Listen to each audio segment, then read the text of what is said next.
Hello everyone, welcome to Ashok में banking and law. आप सभी का बहुत बहुत स्वागत है।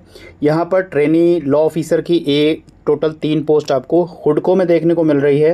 हुडको का फुल फॉर्म है housing and urban development corporation limited. ये एक गवर्नमेंट ऑफ इंडिया का इंटरप्राइजेज है। तो यहाँ पर टोटल 3 पोस्ट आपको देखने को मिल रहे हैं। क्या एज है, क्या एजुकेशन क्वालिफिकेशन, एग्जाम पैटर्न क्या होगा, इस वीडियो के अंदर हम लोग पूरी डिटेल देखेंगे। जो लोग भी चैनल पर नए हैं, चैनल को सब्सक्राइब ज़रूर कर लीजिएगा, वीडियो को शेयर कर दीजिएगा और वीडियो को लाइक भी ज़रूर कर दीजिएगा। ठीक है, चलिए चलते हैं नोटिफिकेशन वाले पेज पर। तो यहाँ पर हम लोग नोटिफिकेशन वाले पेज पर आ गए हैं। ठीक है, ये जो नाम है कंपनी का housing and urban development corporation limited, government of India का इंटरप्राइजेज है। शॉर्ट फॉर्म इसको हिडको बोलते हैं। ठीक है, और उम्मीद करते हैं कि आरआरबी के लिए आपकी पढ़ाई काफ़ी अच्छी चल रही होगी। ठीक है, कोई डाउट हो, कोई भी सब्जेक्ट के बारे में आपको पता करना हो तो मुझे आप जो है कमेंट बॉक्स में या व्हाट्सएप करके पूछ सकते हैं। तो यहाँ पर सिर्फ इम्पोर्टेंट देखते हैं, जो हमारे मतलब की चीज़ें सिर्फ हम वहीं पे बात करते हैं। हमेशा जैसे कहते हैं कि आप लोग भी एक बार नोटिफिकेशन को रीड ज़रूर किया करिए। ठीक है, हो सकता है मुझसे कुछ चीज़ें छूट जाएं, वैसे जो इंपॉर्टेंट होती है सिर्फ मैं वही बात करता हूँ। आफ्टर सिलेक्शन अगर आप मुझसे पूछेंगे कि कितना पे स्केल होगा, क्या इसके पर्क होंगे, वो मैं सब आपको बता दूंगा। ठीक है, लेकिन इससे पहले फोकस करिए आप। अगर आप कहीं जॉब में हैं तो इस चीज़ों का आप वो कर सकते हैं। ठीक है, थोड़ा सा डिफरेंस कर सकते हैं, बट अगर आप अभी सेलेक्टेड नहीं हैं तो इन सब चीज़ों को छोड़ दीजिए। आप सब मेन चीज़ों पर फोकस करिए जो आपके लिए एलिजिबिलिटी है, उसके बाद प्रिपरेशन करिए। सिलेक्शन हो जाने के बाद सारी चीज़ों की कंपैरिजन करते रहिएगा। तो उसमें जो ग्रुप ए में है कोई हम लोग के लिए लॉ की नहीं है। ग्रुप बी में ये है ट्रेनी ऑफिसर। ठीक है, लॉ का है। और यहाँ पर जो मैक्सिमम एज रखी गई 28 रखी गई है। ठीक है, क्योंकि इसमें कोई एक्सपीरियंस नहीं मांगा गया है। 28 एज रखी गई है, ईयर्स। ठीक है, ये रखी गई है। बाकी जो हमारे रिजर्वेशन वाले कैंडिडेट है एससी एसटी ओबीसी को, ठीक है, ये जो गवर्नमेंट ऑफ इंडिया के द्वारा जो इनको रिलैक्सेशन एज में दिया जाता है, इनके लिए 5 ईयर और ओबीसी के लिए 3 ईयर, वो सारी छूटें यहाँ पर आपको मिलेंगी। ये लॉ का डिसिप्लिन जो है टोटल यहाँ पर जो है आपको देख लीजिए। पोस्ट कोड इनका 19 है और यहाँ पर टोटल नंबर ऑफ पोस्ट हैं 3। ठीक है, यहाँ पर एक जो है बैड न्यूज़ ये है कि यहाँ पर जनरल की पोस्ट नहीं है। एक एससी की है और 2 जो है ओबीसी नॉन क्रीमी लेयर की है। तो यहाँ पर जनरल की यानी यूआर की पोस्ट नहीं है, ईडब्ल्यूएस की पोस्ट नहीं है। ठीक है, तो यहाँ पर यूआर और ईडब्ल्यूएस वाले कैंडिडेट यहाँ पर अप्लाई नहीं कर पाएंगे। ठीक है, बाकी नोटिफिकेशन में अगर ऐसा कुछ लिखा होगा तो आप लोग देख लीजिएगा। वैसे यहाँ पर सीट जो अलॉटेड किया गया है वो सिर्फ एससी के लिए और ओबीसी के लिए अलॉट किया गया है। ठीक है, तो ये हमारा डिसिप्लिन हो गया है। इसके आगे देखते हैं, एक डिसिप्लिन हमारा और है, बट वो भी जो है बैकलॉग वाली है। ये वाली बैकलॉग नहीं है। ठीक है, तो एक तरह से इनमें भी रिजर्वेशन है, उन्हीं को जनरल नहीं है तो एक लॉग उसको भी बैकलॉग ही कहा जा सकता है। बट ये वाली जो है स्पेशल रिक्रूटमेंट, ठीक है, ड्राइव फॉर PWBD के लिए है। यहाँ पर भी लॉ डिसिप्लिन में आया हुआ है। टोटल यहाँ पर 2 पोस्ट हैं। ठीक है, टोटल यहाँ पर 2 पोस्ट यहाँ पर देखने को मिले हैं। तो मेनली वही है। ठीक है, बाकी एलिजिबिलिटी क्राइटेरिया देख लेते हैं और बाकी आप लोग नोटिफिकेशन के ऊपर पढ़ लीजिएगा जो आपके लिए इम्पोर्टेंट हो।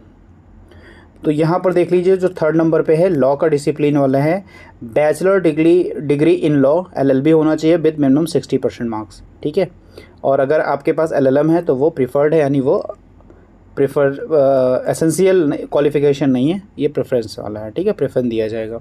यानी लॉ जिनके पास 3 ईयर का हो, ठीक है, लॉ 3 ईयर हो या 5 ईयर हो, उनके पास 60% मार्क्स होना चाहिए तो वो इस फॉर्म को भरने के लिए एलिजिबल हैं।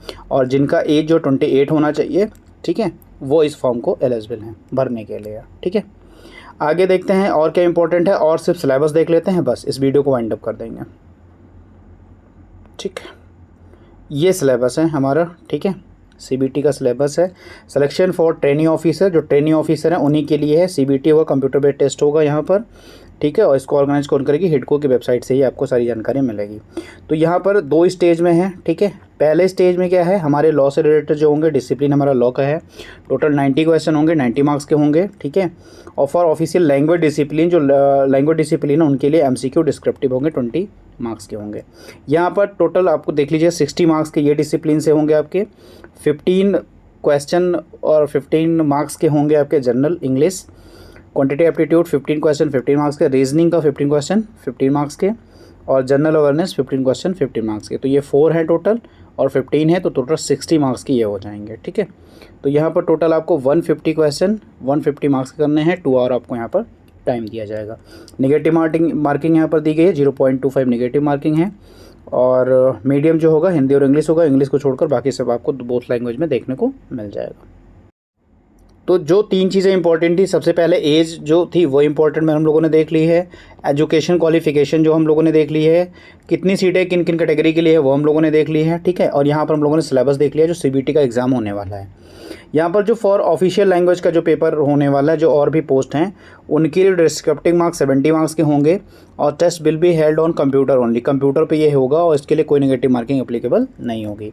यहाँ पर देख लीजिए 10.2 में कहाँ कहाँ इनका एग्ज़ाम होगा, तो अहमदाबाद, भोपाल, बेंगलोर, भुवनेश्वर, चेन्नई, चंडीगढ़, दिल्ली, देहरादून, दीमापुर, गुवाहाटी, हैदराबाद, जयपुर, जम्मू, कोलकाता, लखनऊ, मुंबई, पटना, रायपुर, रांची, त्रिवेंद्रपुरम और विजयवाड़ा, ये पे इनके एग्ज़ाम सेंटर है जहाँ पर एग्ज़ाम कंडक्ट होंगे, ठीक है।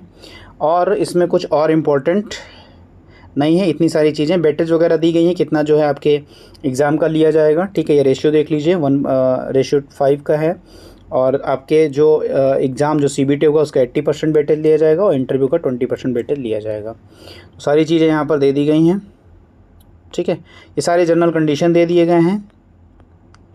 एप्लीकेशन फ़ी यहाँ पर दे दी गई, वो भी देख लीजिए आप लोग। एप्लीकेशन फ़ी जो है यहाँ पर 1500 है, ठीक है। और बाकी जो और हैं 1500 किन के लिए, UR, EWS, OBC के लिए है 1500 और बाकी जो अदर कैटेगरी हैं वो उनके लिए 1000 है।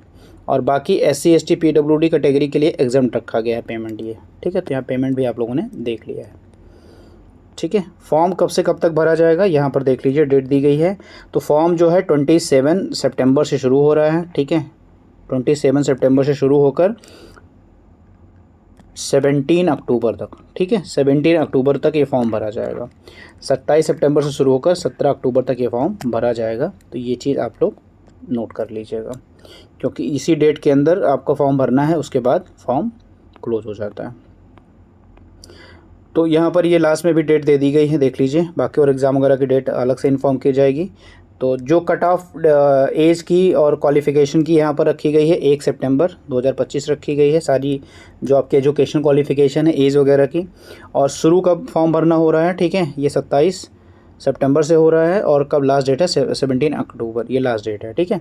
तो बस इसमें इतनी इंपॉर्टेंट चीज़ें थी, मैंने डिस्कस कर ली। एक बार आप लोग भी नोटिफिकेशन जरूर पढ़ लीजिएगा जो इस फॉर्म को भरने जा रहे हैं। चलिए मिलते हैं नेक्स्ट वीडियो में। God bless to all, thank you for watching.